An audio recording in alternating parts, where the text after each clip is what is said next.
You're listening to Materials Business, the podcast where engineering, leadership, and innovation meet diversity and inclusion. Hosted by Monica Hernandez, engineer, entrepreneur, and industry advocate. When we embrace different perspectives, we create stronger industries, smarter solutions, and lasting impact. Now, let's dive in. Good morning, good afternoon, or good evening, depending on when are you watching us. And thank you for being part of the Material Business Podcast. My name is Monica Hernandez, and I'm your host. And I have a really special guest today. Not only is she Colombian, not only is she a woman in STEM, and not only is she in North America as well, but she has a lot of really good tips and an incredible story to share with us all. Carolina, thank you for coming. Thank you, Monica. Thank you so much for inviting me to this wonderful podcast. I couldn't resist to be today with you and talking about all our experiences here in North America. So I'm very excited and thank you so much for inviting me. My pleasure. And thank you for coming and, for being so open to share stories and then to be here with our audience. For everyone that is not subscribed yet, please subscribe. We have wonderful stories and wonderful people that come here every episode to share with you. Without any further ado, Carolina, tell us who you are. Like you say in the introduction, so my name is Carolina Navia Vasquez. I'm a Colombian as well, like you, and I was so excited when I find out that you were Colombian, you were gonna be doing this interview and this podcast. So I'm a mine engineer. I live here in Arizona, United States for the last 10 years. I'm a resilient warrior, very empathetic person, and able to learn a lot from mentors. And also, I believe I'm a person that cares about others as well. Wonderful. And that is a really good summary.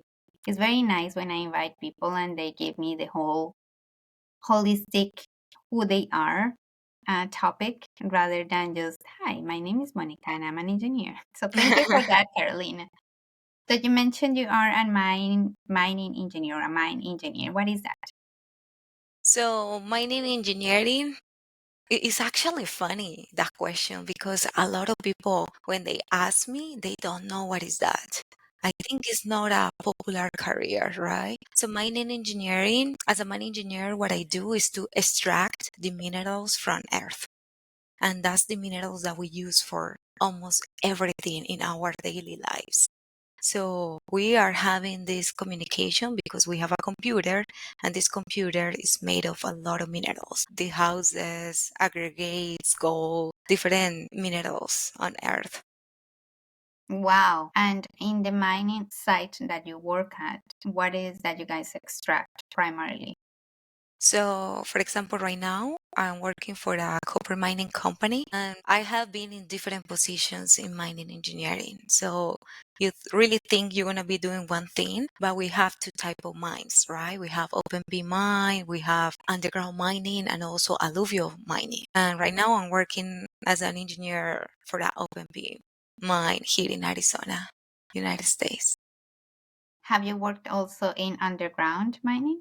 Yes, actually, that's how I started my career. And I was very excited about underground mining. And in the last 4 years, I have been working open pit mining. So I started in Colombia working for an underground mine. And then I finished my bachelor's in Peru. So I had the opportunity to work for a consulting company and travel to a lot of underground mines in Peru. Wow. And which one do you prefer, like underground or open? That's a tough question.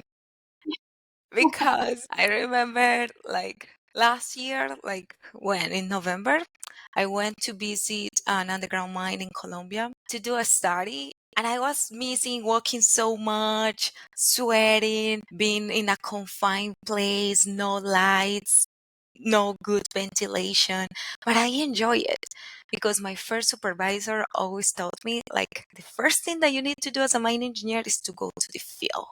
Mm-hmm. So here, OpenP, of course, the size is bigger, but I don't know. I really like both, and I'm a little bit more comfortable right now with OpenP mining But in underground mining, you see a lot of challenges, a lot of accidents. So that's another story from mining. Absolutely. Absolutely. So, what is one of those projects that you recall? Like, if you think about all of the projects and all of the beautiful things that you have been part of, which one is the one that you recall with good, good reminiscence of that? Exactly. A year ago, I had the opportunity to be working as a supervisor mine engineer in the field, mine operations. And I think that role changed my life when it comes to professionally and also personally. So I had the opportunity to be working with a lot of miners doing night shifts. It was an amazing schedule. I think I was working 14 days in a month, 7 days night shifts and 7 days day shift, right? And the rest of the days I was off, but I had the opportunity to do other personal projects. But the good thing about working in open pit mine and being in the mine operation side is the opportunity to be engaging and have that personal relationship with the people that you are working with. So I think during that role I improve a lot my leadership skills and also learn more about the people that really are in the field, right? That's really what engineers should do, right? First, go to the field, know what's going on. I have a story like they said, oh, the engineers don't know anything about the field. They come here and we know more than them. They are just in the office eating burritos and drinking coffee with donuts. Some are like that, I guess, but the field give you a lot of great opportunity to learn about people and also how to become a good leader. That is so true. And it was my experience as well. Like going through the field not only gives you that extra set of skills on the real issues, but you're closer to the people that actually do the job. So you learn a lot because many of them are really open to share their knowledge. And in my case, for example, there was the welders and the pipe fitters, and then you're almost afraid because they are like a 3 feet big. That I'm exaggerating, right? But big guys, right? And but they are so good to show what they know, and it's very nice to pick on that knowledge because then that is what gives you that extra thing that school doesn't give. Yeah, you're totally right. I really also enjoy to see how they do those things and how much they have to teach you. Like I Mhm. learn so much from them. And then I have a better idea of how things work and also help me to be a better supervisor because I understand from the bottom what they are doing, right? And they are the one, like you said, exposed to so many risks and a lot of challenges in the Mhm. mine. So that gave me a really great understanding of how things work and how I can become a better supervisor. Amazing, amazing. So, what was one of those lessons that you've learned in the leadership role? Sure. So first, communication, very important, especially when you are a Colombian, your English is not perfect. You're gonna, communication is a fundamental thing for everyone. I remember like at the beginning, I mean, there are 60 people working in the mine and I'm the supervisor, right? And I have to have a radio.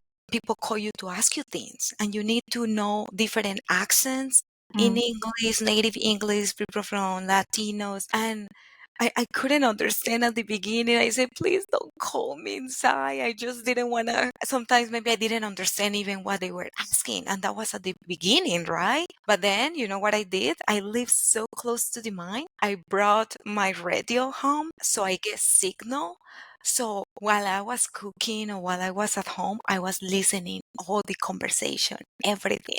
So after that, oh my gosh, I answer all the calls on the radio and I was actually the dispatcher, right? So I need to talk all day for almost 14 days, for 14 hours. So that was really a great experience. So first thing, communication is essential.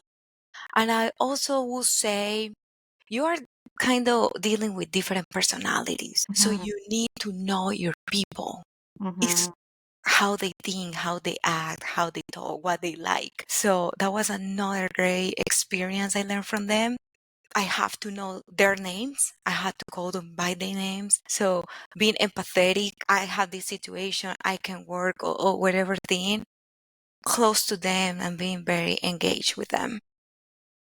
That's very important. And in the technical realm, it's very interesting to see and to come with that perspective, right? Be close to your people, get to know your people, and then you will like grow together. And that is the idea. Were you almost the only women in that space, or there were other like role models that you had? Yeah, I like that question. So I was the only mine engineer working in the field, mine operations, and we just have a few girls or ladies working in the mining industry, especially here in this mine. So in my crew, we were what, four women? So the other three ladies, they were truck driver or heavy equipment operator, which is Mhm. amazing. Mhm. And these girls are the best. Like how they can do that, right? Like driving those big equipment, and I really they inspire me also to be a better woman in the mining industry, right? They can do it, we can do anything, right? So yeah, there are not a lot of women, unfortunately, but I think the rate is getting bigger, right? We are more women a little bit more involved in the mining industry every year. That's good. It's good. It's good because we need that representation, right? And then for everyone that is listening to this, and you think, for example, that your accent or you can't understand who's calling you by the radio, like that's a great tip that you gave, Carolina. Like I remember my first time with the radio, and it was in a shutdown, right? So you have no time really to mess around, and I couldn't understand, and it was like my third day in the job in that site, and I couldn't understand what they were saying. So what I did was I learned all the names of all the equipments. So HERSEC 1, HERSEC 2, boiler 3, and then I just painted in my mind. And then when someone would have called me, I would say, I am close to you. Which equipment are you close by? And they will tell me, boiler 3. And I'm going to be there in 2 minutes. Even if I was in the other side of the bar, I will run just to get there and then have that face to face interaction so I could understand what they were saying because it's challenging, right? So you Yeah. have to find ways around. Anyone that is listening to this and is thinking, oh my God, I don't understand. Well, we were there too, but we Yeah. understand now. Find a way around and find, you talked about mentors, right? So find mentors, find some people that will give you ideas of, because you're not the only one going through some stuff, right? Yeah, definitely. No, like everything, right? At the beginning, we know experts, we are newbies, but more you do it, more you learn it, right? And practice make the master. Practice action is very important. If I didn't want to go to that position, I know I'm embarrassed to talk on the phone. So when are you gonna be learning that, right? So I think just jump to the water and swim, and the process will teach you how to do it, right? Getting out of your comfort zone, right? That is very Yeah. important. So, as a mining engineer, is there anything that, like now that you have all that experience, is there anything that you will do different now that when, let's say, you start? Well, something that I would do different. Like we were talking about the field, I think most of the engineers, I believe they need to start from those positions, right? They need to start in the field, they need to start being engaging more with the miners, the ones that they do the job. And also from as a woman in the mining industry, I will do more education about mining and about how we can bring more women to the mining industry. Mm-hmm. I remember when I went to Peru to do an exchange program, I was the only one in some classes, and I was a foreigner student, as exchange student. So I think in the mining industry, when I started, people need to know more about what is this, how important is mining for our daily lives. So I would change that education, and as an engineer, start from the bottom, like being in the field physically, mentally with your people. That's a very powerful acknowledgement, right? It is like we need to give visibility. So why do you like being a mining engineer? No, no, actually, most of my mentors in mining are men, right? I learned so much from them. Lately, I have one woman as a mentor. It's funny because she's not a mine engineer, but she was working in the mining industry, right? And now she's a lot talking about sustainability and all these type of things. But I learned so much from males too. And actually, when I went to Peru, I was about to quit. When I said to quit is to find another career because it was very challenging, super challenging when I was there. The way I'm not saying is there. Some males didn't make my life easy when I was working, for example, in Latin America. Like I saw a lot of harassment. They didn't take you seriously. Your opinion, it was no worth it, or they didn't take it into account. Yes, so it was different scenarios, like what am I doing here, what is mining, and I was working in an underground mine, and I couldn't enter to the mine. They told me no because the ore, the vein, when you extract the gold, is a female. They consider it a female. So if a woman goes inside the mine, the ore is gonna hide and you're not gonna produce anything because it's jealous. Because the Oh ore my God. is considered a woman. Normally, they name it with the names of girls, right? For example, Carolina Bain. So if a girl goes to the mine, it's gonna be bad luck. It's not gonna be production.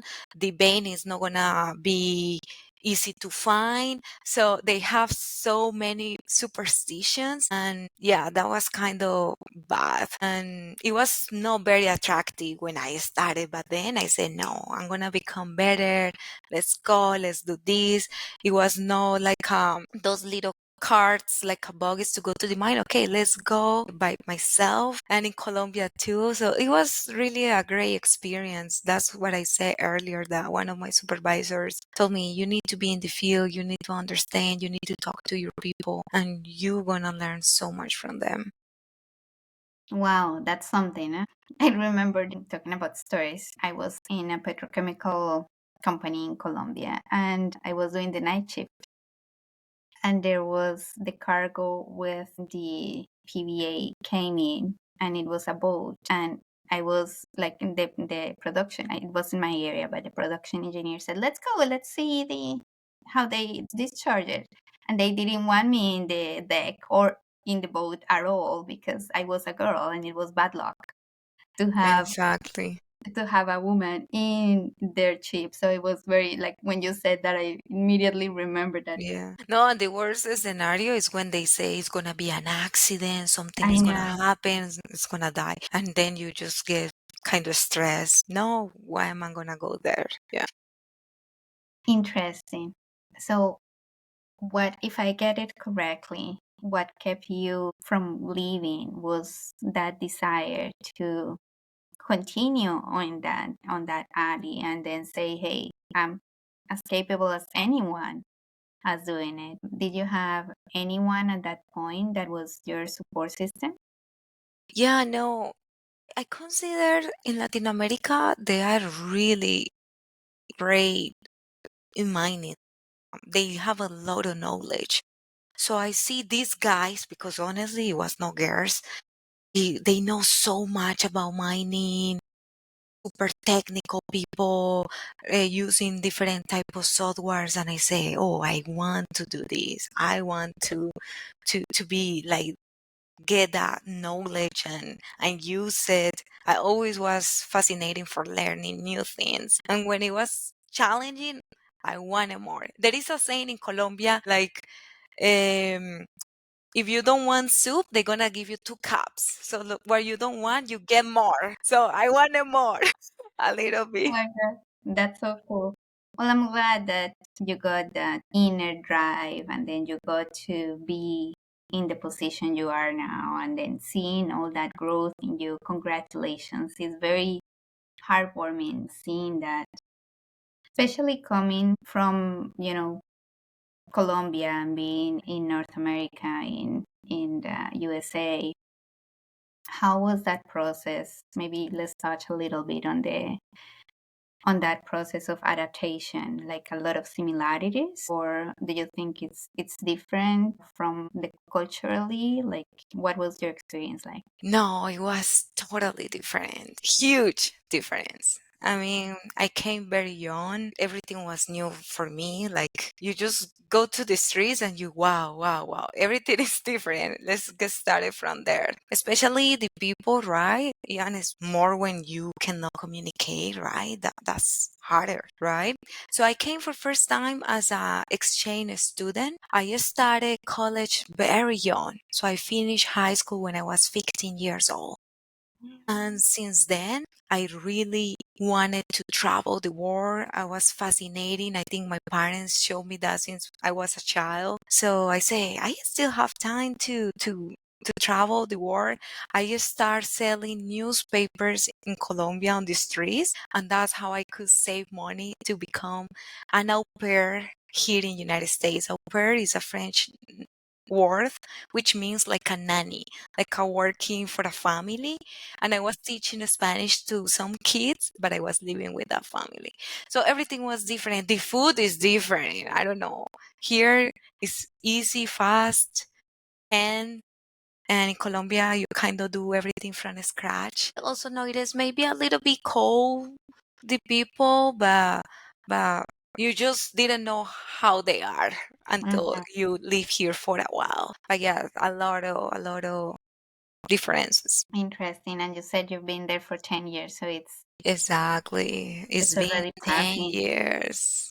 It's already gone a lot. So we've just spoken about your technical side, the leadership we touched in a little bit. Now it's time to speak about Carolina and her, as your inner person and who is that person behind the coveralls and the softwares and the mind and all the wonderful things that you do. So is there any particular experience that you want to tell the audience about your personal life that has helped you with your growth as a person?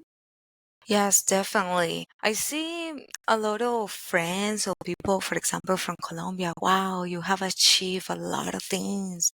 I see you post things on Facebook traveling to different countries. I love to travel, right?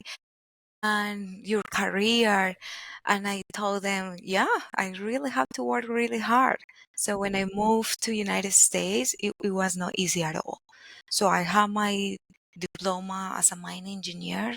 You are in a foreigner country, you are an immigrant. I couldn't, for example, communicate at the beginning. So that was very challenging. And I like United States after my exchange experience. So I decided to continue my professional development here. And it was so hard at the beginning that I couldn't find jobs.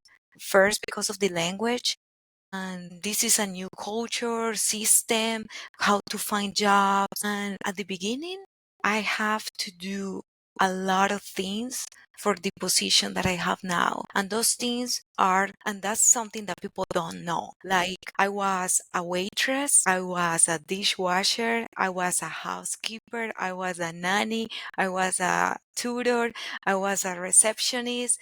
I used to wash clothes here in United States. So many things. And I'm not gonna say homeless, but I didn't have like just a one place to stay. And the people that I met, hey, can I stay in your place? Because I feel it like I wanted to be here and belong to this place. So it took me, a couple years doing all the jobs.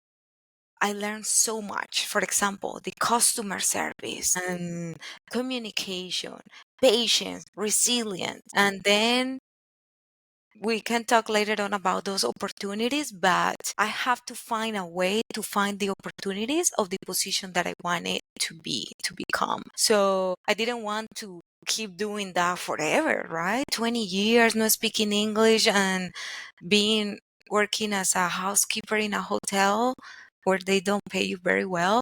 So I said, Carolina, you need to do something different. Yeah. So it was very challenging.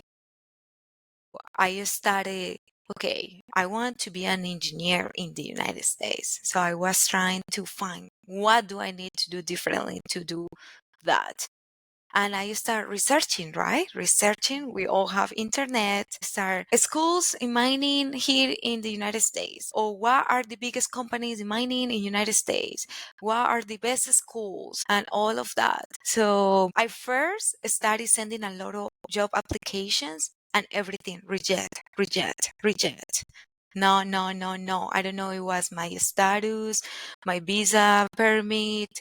I was no enough, or I was not speaking the language, and it was a lot of rejection. And I said no, that's why I had to do all those other jobs. But then I say, okay, this has to change. I start getting more relationships like with those jobs we English speaking, because sometimes you just want to be around Latin people, right? So that's not making you grow. Yeah, and that is like when we speak a lot about immigration and all that. I'm a big advocate, and a lot of the work that I do with my volunteering positions is with immigrants. And that's one of the things that I say is you need to get out of your house. I don't mean the physical house, but the house for you is like that comfy place, right? When you come and you have the guapanela, el buñuelo, then get out of your house, go out, Yes. talk to people, do volunteering, and go. There's a lot of places where you can start in like improving your skills on language because you have already the most difficult part. Yeah. Your diploma that takes 6 or 7 years, whatever many years took you to get. That's the difficult part. The English that's in the street you can learn. So go out, Exactly. get out of your house, and then go make that, because that is the easy part. The already other one is already in your head. You have it. So that is one thing. The other thing that I wanted to mention is you mentioned people think that it is easy, and then they sometimes they refer at that like a luck. Oh, you're so lucky. And then you're so, and it's none of that luck. Is like the luck is not the one that wakes up at 4 in the morning or that is hungry every day.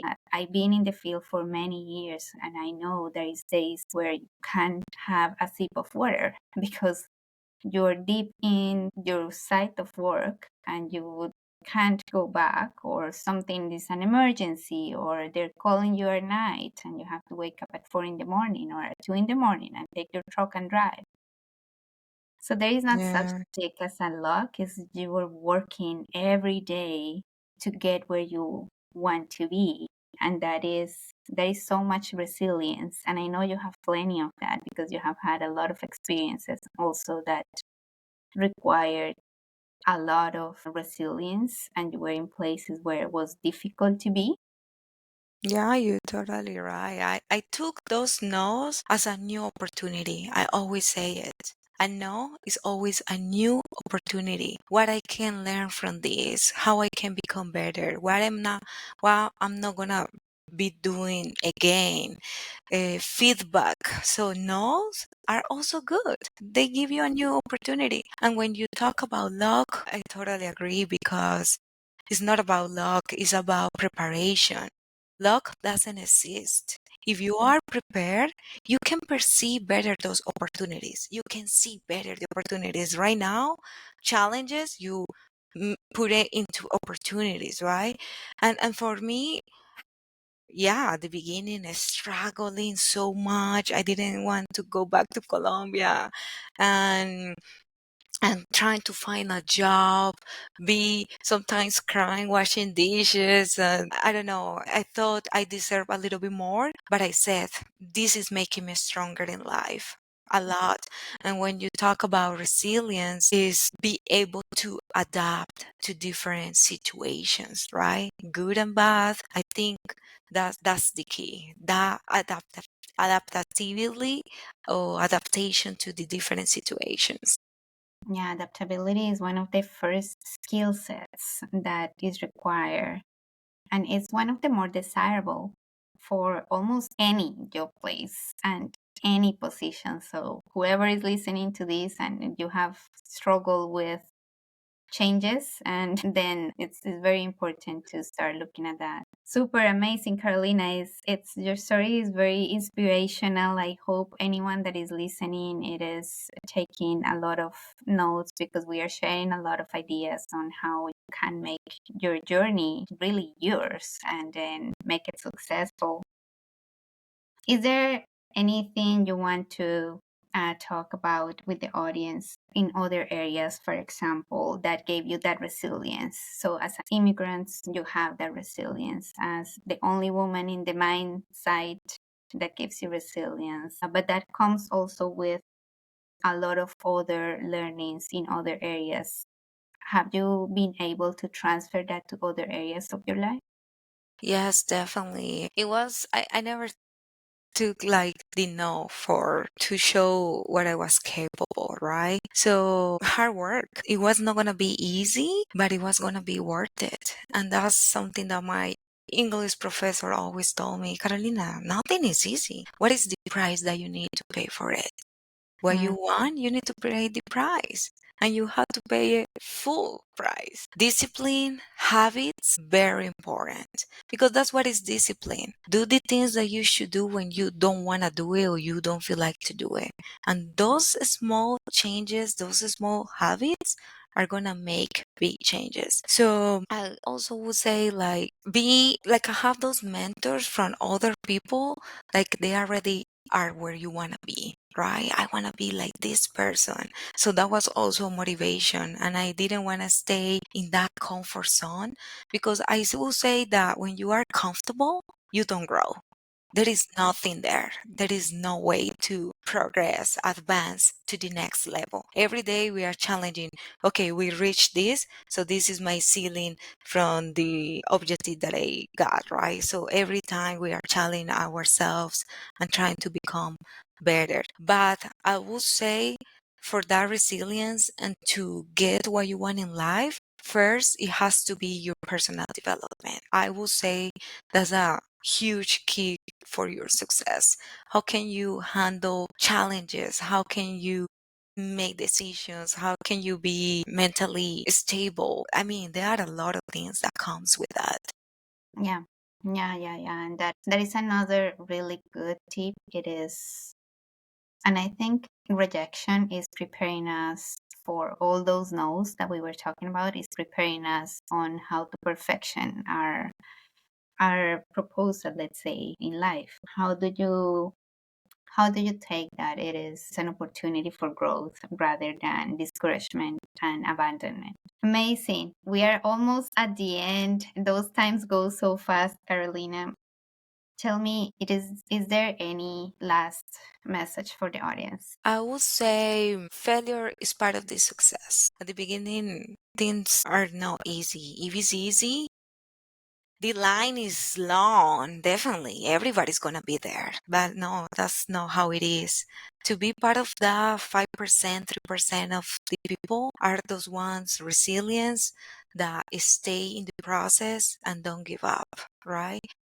And being an employer, you don't see the light at the end of the tunnel. I remember when I was in underground, I had to walk so much. When I'm gonna be at the end of this tunnel, right? Like there is always something coming good from something bad.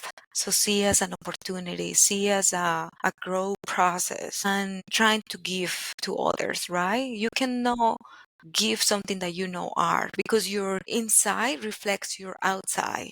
How you become a better professional, how you are a better leader, how you are a better engineer. So I think everything starts from the inside, and keep going, don't give up. And there are a lot of obstacles. I remember when I have the ceremony for my citizenship 3 years ago, I said, oh my gosh, this citizenship took me a lot of tears, sweating, because it was not easy at the beginning. So never give up, and never take no as a rejection, just to an opportunity to learn. And it's a school, something to learn. That's pretty cool. Carolina, why should people listen to Material Business Podcast? No, definitely, this is a space where you're gonna have the opportunity to learn a lot, right? Learn from different people. I always say mentorship is a shortcut, because all these people that you bring here, they always have something amazing that we learn every day. Never stop learning. I believe this podcast is going to be so fruitful for this upcoming, who knows, engineers, immigrants. And we are telling you the tips and the bad things or the wrong things that we do, that you guys not going to do it. I totally agree. Like there is a lot of, like if we have spoken with people all over the world, and many of them are immigrants in some degree. So there is a lot of things to learn, and there is a lot of tips to have for everyone that is listening. There you go. We are giving you the tips so you don't fall in the same pitfalls that we did. Yeah. And don't rely on luck. It's not about luck. It is. There is a author from Spain, like, I mean, luck is the conjunction of the preparation and the opportunity, right? So you need to get prepared so you can get those opportunities. So definitely work, work, and work. Absolutely. Absolutely. It's an everyday process. Day by day, step by step. There you go. Carolina, thank you so much. Gracias. Gracias. And it was wonderful having you. I think we'll do a next one. Probably we'll do it in Spanish, and then we'll hit our Spanish audience there. So keep on posted. And for everyone that is here, stay there for the next episode. And don't forget to share this episode with people that you think they will benefit from it. Thank you so much. Thank you. Thank you so much for the invitation. Thank you, Monica. My pleasure. Thanks for listening to the Materials Business Podcast. Feel free to visit infinitygrowth.ca to see show notes and explore other episodes. If there's someone you think should hear this episode, please share with them. Take care of yourself and have a great rest of your day.